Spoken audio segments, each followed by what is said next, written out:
What would you do if you bought your dream home and then started getting letters from someone who had claimed they had been watching it for years?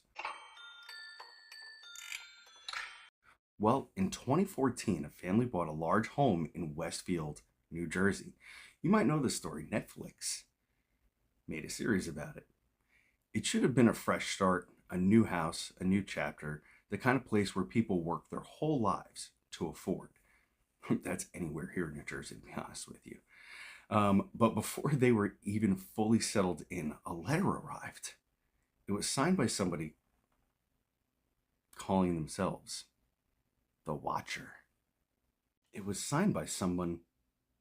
It was signed by someone calling themselves the Watcher. The writer claimed that their family had watched the house for decades. They wrote about it as if the home belonged to them in some strange, possessive way. And then the letters turned darker. The Watcher mentioned the family's children. They asked unsettling questions. They hinted at things inside the house. They wrote in a way that made it feel like somebody was not just nearby, but paying very close attention. And then more letters came. And that's what makes this case so disturbing. It wasn't just one bizarre note, it was a pattern. Somebody wanted this family to feel exposed, watched, and unsafe in their own home. This is where police got involved. The neighbors were looked at, and DNA was even examined. Investigators considered whether it was a prank, a grudge, a neighborhood obsession, or someone with a very unhealthy fixation on the property. Creepy.